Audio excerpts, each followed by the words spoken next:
Met die laaste roete van die goudtrein wat van dese maand bekendgestel is en president Zuma wat openbare vervoer in Gauteng kom uittoets het Beeld besluit om 'n soortgelyke toets af te lê. Die doel was om vas te stel of goudtreinbusse wat tans sekere roetes in die voorstede ry waar die goudtrein stop, effektief saam met ander vervoersisteme soos die metrobusse en treine gebruik kan word. So die vraag is eintlik om vas te stel hoe naby Johannesburg aan 'n geïntegreerde openbare vervoersisteem is. Dus, kan jy jou voertuig by die huis los, op 'n bus of trein spring en uitkom waar jy moet wees? Gautrain se webwerf verduidelik met hulp van 'n kaart hoe die Gautrain en sowat 100 Gautrainbusse met ander vervoerstelsels soos metrobusse en die Rea Vaya snelbusdiens verbind. Op die internet blyk dit asof daar baie verbindingspunte is en mens maklik sonder 'n voertuig kan rondbeweeg. In praktyk is van die ouer sisteme nie op tyd nie en self nuwe sisteme soos Gautrain se busse nie geskik vir bejaardes of gestremdes nie. Daar was geen metrobusse wat ons op Kingsway na 'n Gautrainstasie kon neem buite spitstyd nie.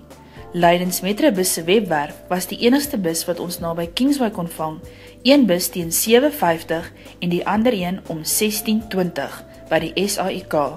Behalwe vir minibus taksies wat volop was ons enigste hoop maar om in 'n voertuig te spring en na die Gautrainstasie in Rosebank te ry.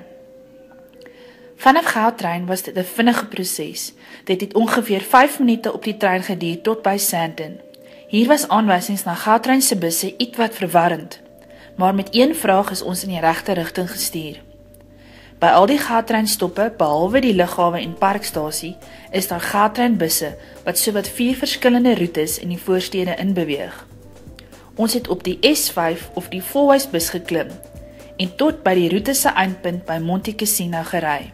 Dit het ons ongeveer 2 ure geneem met voertuig, Gautrain en Gautrain bus om van Auckland Park tot by Monte Cassino te kom.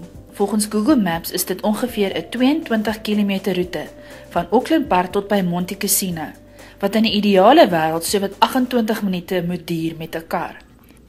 Die spesifieke Gautrain busroete wat ons geneem het, loop deur gebiede wat met meenhuise gesaai is.